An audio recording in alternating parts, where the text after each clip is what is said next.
had kind of a combination, more than 50,000 people saw the combination of our candlelight carols, our Christmas Eve, and our Yes, that was Christmas nice. Day.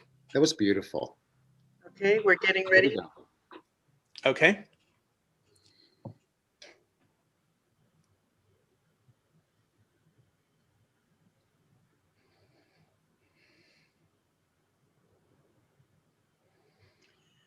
Well, good morning, everyone. My name is Veronica Shea, and I am the director of St. Bart's Central and the bookstore here, filling in for Peter Thompson. Today, we are very excited to welcome Jesse Ramos, and I'm going to have our esteemed rector, Bishop Dean Wolfe, introduce him now. Well, good morning. Thank you, Veronica. I've always wanted to be the esteemed rector, so. I'm delighted to welcome someone who is no stranger to many of you. Jesse Ramos is the executive director of Crossroads Community Services. He has been on the job during the most strenuous kind of conditions. And Jesse, maybe I'll begin by just asking you, how in the world did you end up coming to this particular ministry? Well, I'll start by saying, like many New Yorkers, I'm actually a transplant. I was born and raised in Texas, and then I decided I was adventuresome, so I decided to move to New York as a young man. I came here because I was interested in theater. And my survivor job at the time was being a chef because I always enjoyed cooking. So I was both doing off Broadway productions. I was working with various small theater companies. And I was an executive chef at executive dining rooms. And then the AIDS pandemic came along. I lost some dear friends, my best friend in a circle of friends.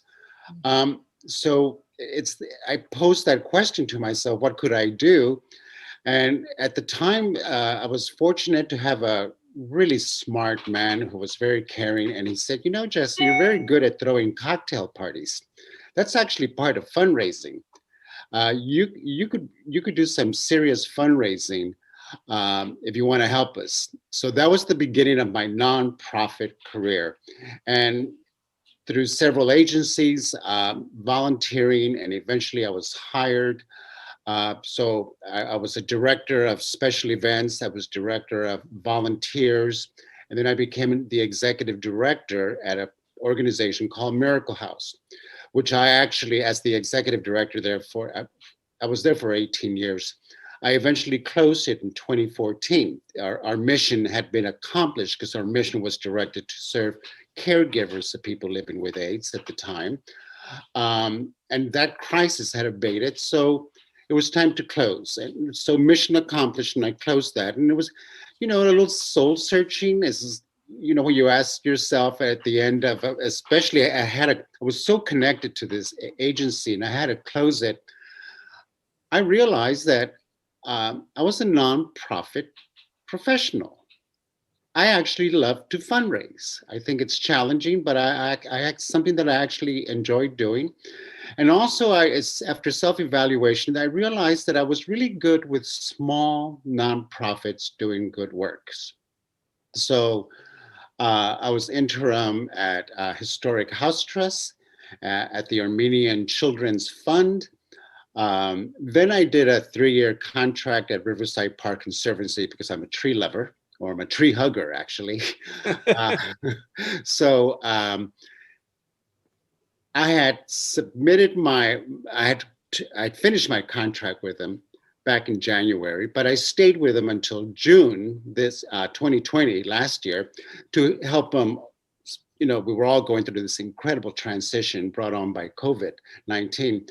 And on June 2nd, I didn't want to use the word retired, but I thought I was going to step back. And then a colleague sent me a posting for the position for Crossroads. And he said, "This is you." And, when you're always reluctant to receive advice, especially from people that know you so well. And through prayer, reflection, by August, I submitted a letter of interest, and by September, I landed at Crossroads. So that's a long way, but answer. But essentially, that's how I ended up here. I took the job because first, I wanted to offer my expertise to an organization, especially during this time. I didn't want to be an observer. I wanted to be in it. And Crossroads was feeding the hungry, addressing food insecurity, and it was providing shelter for women exclusively. One of the only places in Manhattan that offers a shelter for women, and that intrigued me. And so after a few interviews and visiting, and I accepted the job, and here I am. We're so glad. We're so glad that you did, particularly in this time. So I'm in ministry, we talk about everything being different in the midst of this pandemic. Yes. That even things that you've always done are being done differently. How is that true at Crossroads? Well, for one, the women's shelter that I just mentioned, it's been closed now for 10 months. The risk was too high. Crossroads has a common room that's a large room. It's a community room. It's a community space. And that's where we prepare the meals. And in the evenings, we would convert it into a bedroom for 10 women. The risk was too high. So we had to pull back on, redefine that part of the program. Back in, before I arrived, around May and June, following Governor Cuomo's edict, we closed. The organization had to close down completely. It was too risky. We didn't know what COVID was. We didn't know how high or extreme the danger is. And one of the unique things and wonderful things about Crossroads is that I want to say 98% of all the jobs at Crossroads are done by volunteers. Volunteers with every background, every professional background. Our accounting, our accountant was the retired chief financial officer of Citibank, one of the banks, and I could give you a long resume of professionals that have stepped up. But also all our meal programs, every facet of life, we have volunteers coming here, preparing the meals, fixing the meals, packaging the meals, handing out the meals. So we really needed to be careful on risk exposure for that. So that's the big difference that we're looking at. Yeah. I'm guessing that the average age of your volunteers also might be an important point. Exactly. A lot of people like myself, I met a lot of mirror images of myself. Could retire, but why should we? We still have a lot to offer. And so we had to be sensitive to that concern, that health concern. And I find myself talking to all these people that are invested in Crossroads, and whenever I hear, I can't wait things to get back to normal, I always try to be gentle, but remind them, that normal is gone. We're not going back to that, what we remember as normal. We hope that this isn't normal, working under lockdown and working remotely. We are going to go back to the workplace, but we've changed. And I'm seeing that Crossroads is going to be changed. As I get to know it, it's about capacity and bandwidth. It's about going into the future, thinking of what is the greater need for our guests. It's looking closely at what we offer. What we do best is feed people. That's what we do best. We have a dinner program, we have a brunch, we have a pantry service. That's what we excel at. Now, we look at the shelter, And I'm always getting suggestions, oh, we should have a counseling service, or we should have how to get back to work service, or we should have immigration counseling. All these are wonderful ideas. These are wonderful ideas, but something my experience has taught me, figure out what you do best. What is it that you really, really excel at? And do that first. Yeah. And continue to do that best. And that's what I'm trying to do at Crossroads. And I have seen it. I mean, we have chefs working for us, dedicating their professionalism in our kitchens, creating some incredible meals. There was a program way before I got here where there's an approach to our services that is unique, because we see the people we serve, they're not clients, they're guests. And there we are. We're feeding ourselves. Yes, we're giving them meals to ward off their food insecurity, but essentially, and for me personally, spiritually, I'm feeding myself. I am feeding them, and I'm feeding myself. There's this Maharaji guru who Ram Dass used to write several books about, and that I read. And one of the things that always stood out for me, he had a wonderful sense of humor. And his command to Ram Dass was, feed everybody. And Ram Dass replied, you mean spiritually? And he would shake his head, says, no one will listen to you. Feed their stomachs. Make sure they have plenty to eat. Then you can feed their soul. You know, that's wonderful wisdom. And that's something that I really believe in. So that's what I'm focused at Crossroads. You know, it's not my job to do everything else. Everything else is as important, but primarily first, feed them. Make sure everyone has enough to eat.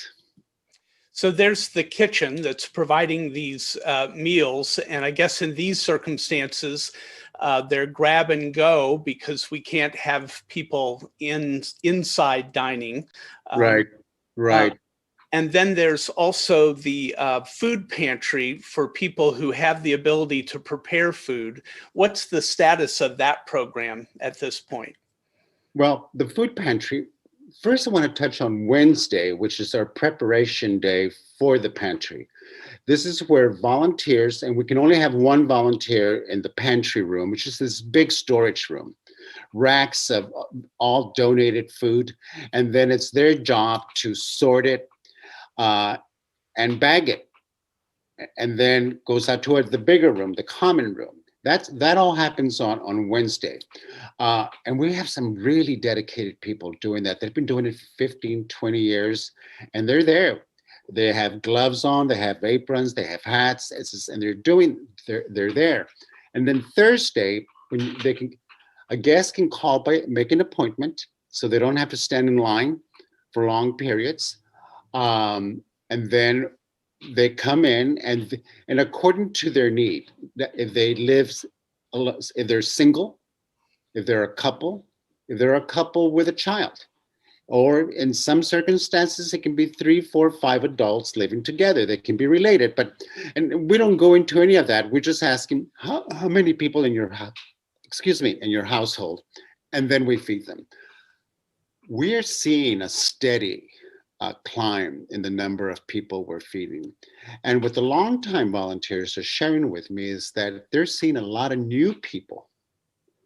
And there isn't any preconceived idea of what you might have.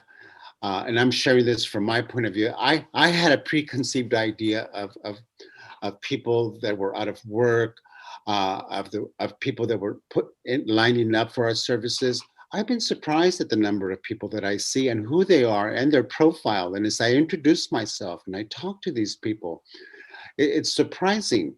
And it's because of the impact COVID has had on the workforce. Right. That is a major change. And right. In fact, David Sanders, our pantry manager, has spoken to me twice out of concern about capacity, Yeah. about how are we going to manage that, and those are those are the right problems we want to have, because we can address that. We can find ways to feed more people, and we're going to, as the need increases. Right. It's I think I had the same maybe a preconception that all the people we would be serving would be homeless, or all the people we'd be serving would be out of work. When the reality is many people have jobs, but they're jobs that don't bring in sufficient income to give them a sense of food security. Yes. They worry. Will they have enough for the end of the week? Will they have enough for children, other family members? Yes.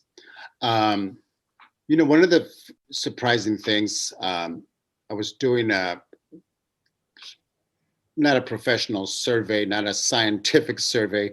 I'm talking the kind of survey where I just go up and down the line every Thursday and just introduce myself and have family chats. I'm surprised at the number of people that line up on Thursdays are from the Bronx. They're coming a very long distance for our services because there isn't a pantry service being offered in the Bronx. Or as one wonderful woman said to me, is you give out much better food. And so I thought, well, I'm glad we do. I'm glad we're meeting your need. Couples come with their children, their teenage children, their young adult children. And this may surprise you, Dean.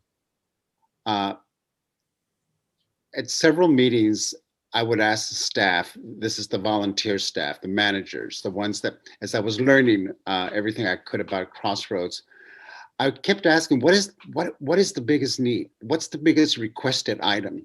Now, I'm guessing it's going to be meats or a particular dry. I was thinking I was going to hear, oh, it's the fava beans. Everyone loves fava beans, and we don't have enough fava beans. It was diapers. And I said, diapers? And it's because we have a lot of young families, that part's disheartening, that we have young families but I'm glad that we're there for them. And food stamps doesn't cover diapers. And no other social program covers diapers. So whenever I get a call now or an email of somebody asking me, what do you need? I always refer them to our website for our food list. And then I said, but you know what we also need? Diapers. And I even have a size that's the most popular, which I think is the much younger one, the tot size. So I just find that very surprising. Yeah, that is surprising. It's also surprising, I'm in 4 years or so here in Midtown Manhattan. I thought that in Midtown Manhattan there would be some sort of program every block. I thought St. Patrick's Cathedral would have something. I thought that there would be tons of services. And I was surprised to discover that really that's not quite the case. No, it isn't. There's a nearby synagogue and there's St. Thomas that offer, but their programs are very limited. Their programs, it's grab and go, but it's usually pastries that were bought in bulk, individually wrapped and put in a bag and given to the guest. We're unique in that we're actually, it's a professional kitchen that we partner with the restaurant located at St. Bart's in the park. We're using their kitchen, and we are preparing sausage and eggs, pasta, a lot of pasta dishes, and very good tasting dishes. I'm pleasantly surprised. I've started to volunteer, not to have a free meal, but because I really want to experience that. And it reminds me of my early days when I would be up 4 a.m. to be at the kitchen at 5. But I'm really impressed by our crew of volunteers. I mean, they really prepare a very nice meal. which again is a different crew of volunteers come in a little later, like at 6:30 a.m., and they pack it in the clamshells. That's what we call, that's the name for that plastic container that holds the food, that has 2 or 3 compartments. It's packaged. I was going to say silverware, but the plasticware is wrapped. Everything that they might need is included. So it's quite impressive. Yeah. Veronica, we're open to any questions, and so if you're listening and have a question for Jessie, please text it in or send it in, and I will pose it for you. It's one of the great privileges of serving at St. Bart's that we have such a robust outreach program housed in the building. I think I've told you this, Jessie, but as I was praying about the possibility of coming here, that was a really important factor for me. I wasn't interested in serving kind of another Park Avenue parish. I was really interested in serving a parish that had a commitment to service. And so Crossroads, I think, in lots of ways is reflective of the soul of this community of faith. I mean, there are lots of surprises when you take on a new ministry. One of the things I was thinking of is that when I talk to candidates for holy orders, I tell them that whatever they've done in the past, there'll be some way in which that will be useful to them. And I was thinking, certainly your background has been very useful to you. But what's been the big surprise so far?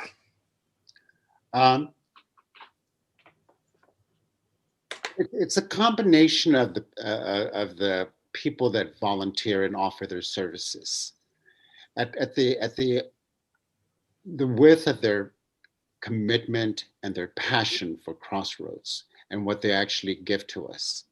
Another surprise in terms of our guest is hospitality, entertainment, and construction. These are the groups of individuals of the industry that are being profoundly affected and within our reach in terms of 51st and Park Avenue. And where we worked with Second Stage Theater, and they did a food drive for us. And we in return gave them information to make available to anyone who would come to the table. And we've had a surprising number of people from hospitality, people that used to work in the hotels, and now their jobs, they have been on furlough now for 10 months. And they saw our services being given and so they're coming themselves and they're learning more about our services. The same thing with the entertainment business. And because I came here from theater, I still have a lot of friends in that particular industry, and I've asked them to post it in their bulletin boards and get the word out that get rid of all preconceived ideas about qualifications or who these services are available for. You're facing a crisis. You shouldn't be worried about food.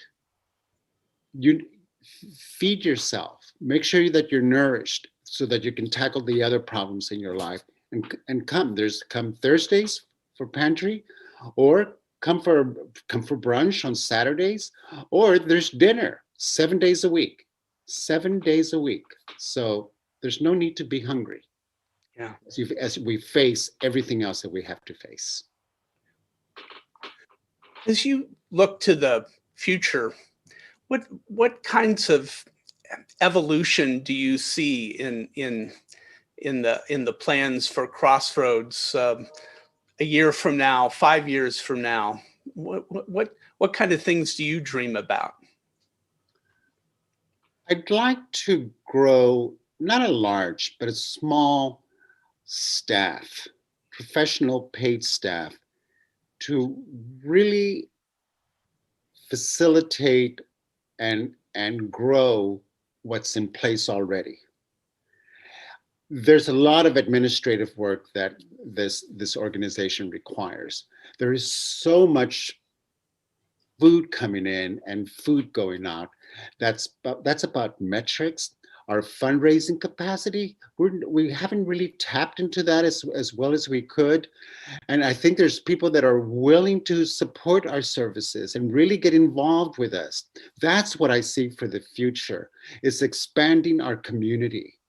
And it's about the expanding our reach, making sure that anyone who needs our services is learning about them and using them, expanding our volunteer capacity, and expanding our support.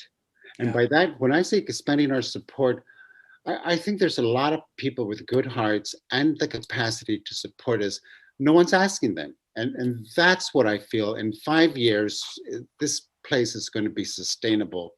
And we're not going to have these little mini crises where we're all looking at the books. You know, are we going to get another grant? Are we going to run out of money? What are we going to do in July if it's dry? By dry, I mean if money isn't coming in.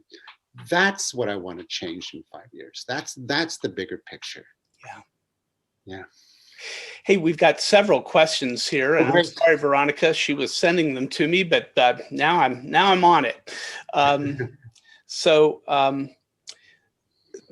Just quickly, simply, how can folks volunteer? The easiest way, go to our website, crossroadsnyc.org. That's O-R-G. crossroadsnyc.org. There it's beautifully explained. There is a process. There's an email that is offered that you can send your interest to. Steve will respond to you. He's our volunteer manager coordinator. That's Steve Faxon, who's a member of St. Bart's. Some of you know him. Yes, Steve does a wonderful job. There is a background check that we ask you, and there's an application, and there's an orientation, and then we get you started. And if you're a morning person, you can come and cook breakfast at 5:30 in the morning. Now, if you're totally different from that, there's pantry day where you can come in a little later, like at 9 o'clock, 10 o'clock. And all this is explained in great detail in our website. Great. You can come to the pantry and even have a donation in terms of if you want to do a food drive in your building and to collect things. There's an actual grocery list on our website that tells you what are the things that we need and can really use. So we talked a little about your greatest needs, and you mentioned diapers as a surprising need. Are there others that be in the top? What are the kind of the top 3 or 4 things that you always need more of? Well, I think people appreciate cereal, breakfast cereals, that have a shelf life. And that's the oatmeal and the traditional cereals. That's America's breakfast, a bowl of cereal. Our families always appreciate meat, fresh meat, and produce, good produce. That is always appreciated. And we have a good stream. We partner with the United Way, and there's and Episcopal Charities that they also help us provide plenty of produce. Beans and rice are a staple in many homes, but so are the pastas. The basics. Those are the things that are the most popular and appreciated. So how many guests do you serve in a week, or how many meals? What's the to give people an idea of what the scale of the service of this ministry is? So I'll start with pantry. That's on Thursday. We're handing out approximately anywhere between 125 to 200 bags of groceries. So and we're feeding as many as between 90 and 100 plus families, family units. Per week. Yes, every Thursday per week. And then our meals, we're serving around 200 people, and that's on, I don't want to misspeak, Sunday, Monday, and Wednesday. Those are our breakfast days where we offer a warm breakfast. We average around 200 people a day. Now, in our partnership with Coalition for the Homeless, we also have served dinner 7 days a week at 5:30.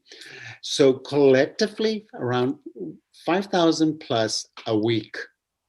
We are feeding 5,000 people plus a week. That's a phenomenal number. Yeah. That's a lot of food in and food out. That's what I'm talking about.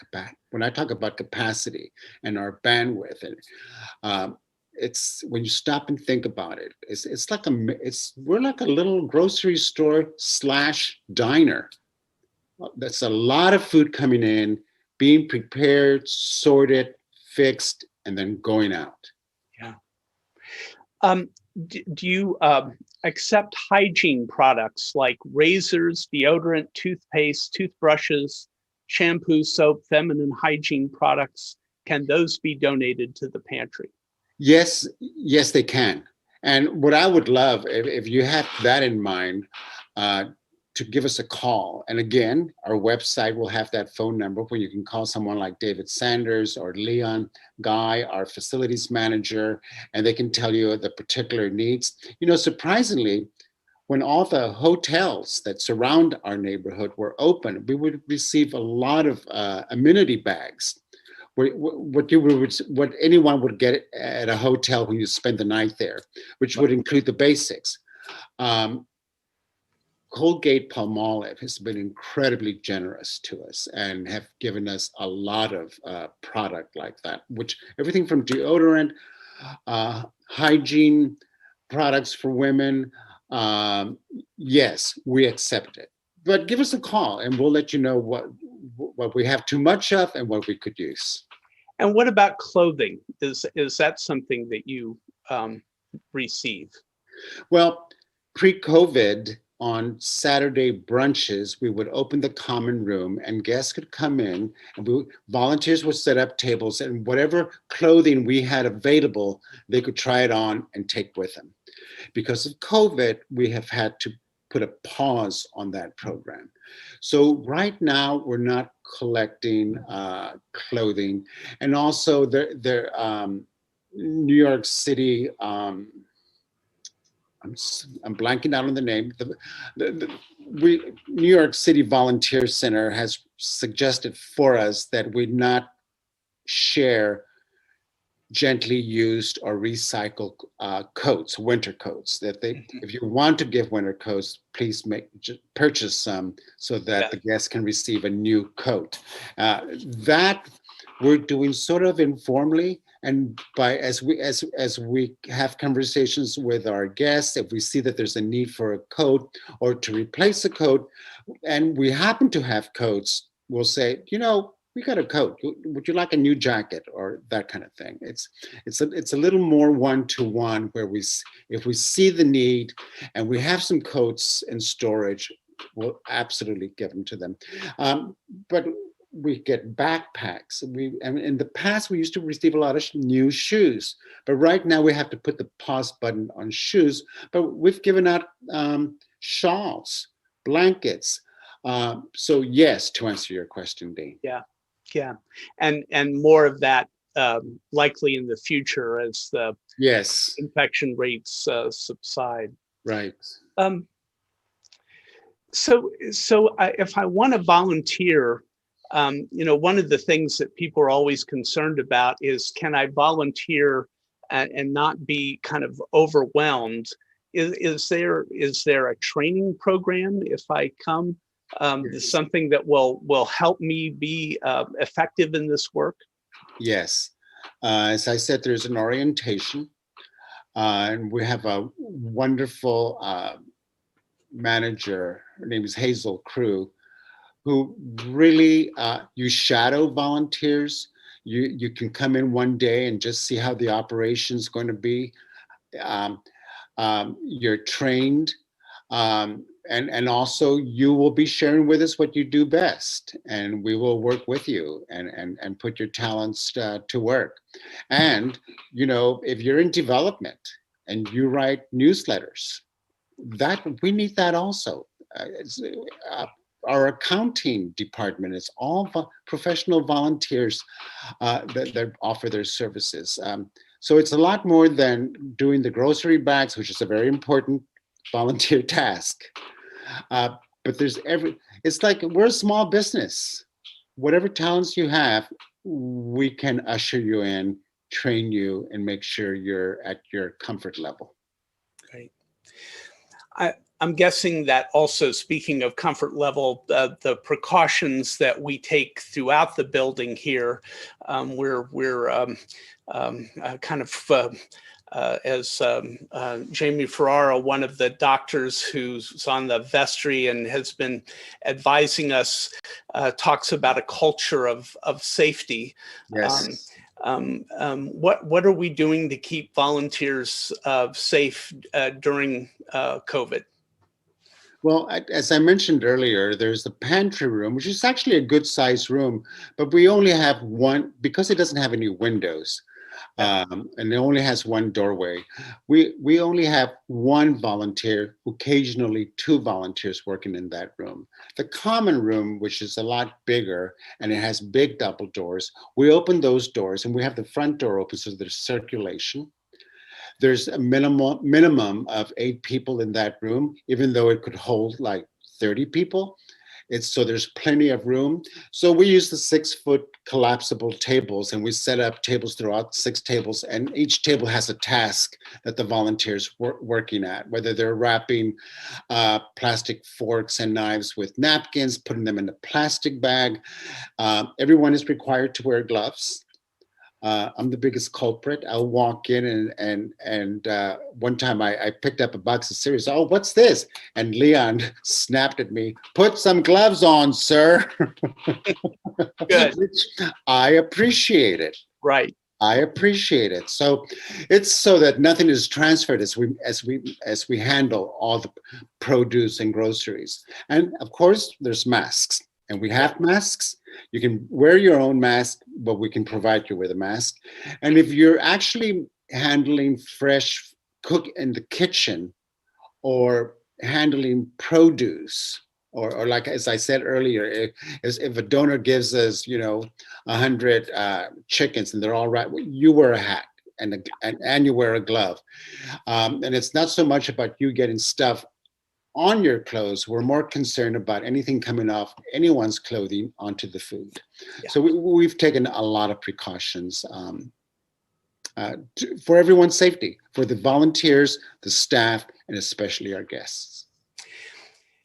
You're invited to send in any questions you have, and we'll continue to ask Jesse questions that you're concerned about or information you'd like to have. One thing I was wondering about, you've done a variety of nonprofit leadership. Is there something different about working in a program that is housed in a church? What is that like? Now, that's a good question, Dean. Thank you. Sometimes I can be glib, and I don't intend to be disrespectful of the topic, but people are nicer. People are nicer. Mm-hmm. There's a certain connection. I think we're all on a spiritual path doing the best we can. I'm not suggesting that I'm working with a group of angels, that everyone gets along. No, we're humans. There's conflict. There's differing opinions on the way things should be done, the way a grocery bag should be handled or packed. There's, but it's minor. Every organization I've worked with, of course, organizations attract people that care for that mission. But I have been really surprised at the people that volunteer at every level. at every level, at every background, but there's a certain commitment and passion about the mission that's slightly different from other organizations. Yeah. That's a very unique factor. And the space that St. Bartholomew allows us. Because I specialize in small nonprofits, real estate is one of the most expensive things in New York City. No matter how good the service or mission is, you still have to pay the rent. And we have an incredible space that we're able to use. Yes, we make a Crossroads makes spaces for the lights and maintenance, of course, and support and security, but it's a very unique space. And especially being in a historical building like ours, I get a personal satisfaction of working in a building like St. Bartholomew. There's something special about it. One of the things I've always loved is that even 103 years now, I think, ago, when they were building this building, they were intentional about thinking about how they could serve the community. People think that the swimming pool was something that was, added later, but it was a part of the original construction because they knew having a healthy outlet for people to exercise, and not everyone could join a private club or an exclusive a swimming pool. So that was something that they were thinking about, the basketball courts, all of that. Now, Dean, are you familiar with the lore that someone shared with me, that when President Obama used to stay at the Waldorf, that there was a secret passageway? I don't know whether it was secret, but it was a private passageway, not secret, where he was able to come from the Waldorf underground surface and use our swimming pool. Wow. That's cool. Yeah, I've not been made privy to any of the secret passageways. I think I have to be here a little longer, but I do have a letter in the office that Bill Tully left, signed by President Obama, thanking the parish for the use of the basketball courts. So that's kind of a fun thing. Yes. We're in our last couple of minutes here as we close. Jesse, is there anything that you didn't get a chance to say or want to make sure that you emphasize, let people know about? Well, anything I didn't ask? Thank you, Dean, for giving me the opportunity. I always like to say that if you're listening to this podcast and you're facing food insecurity, call us and receive our services. There's nothing wrong with that.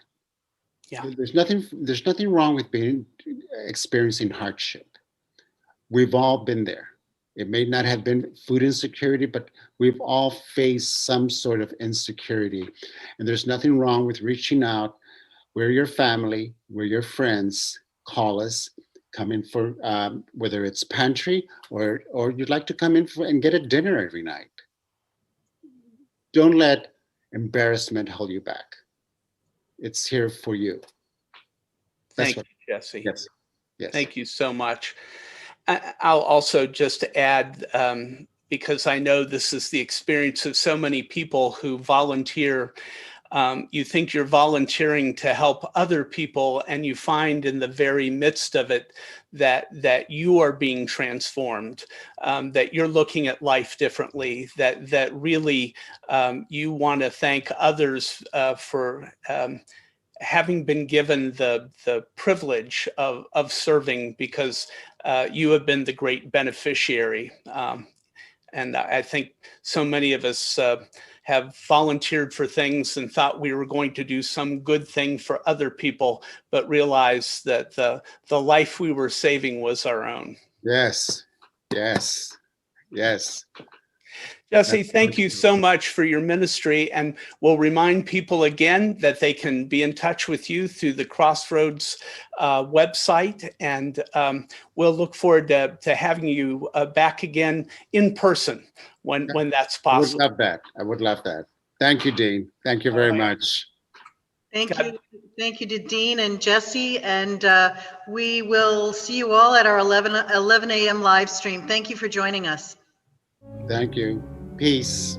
Peace.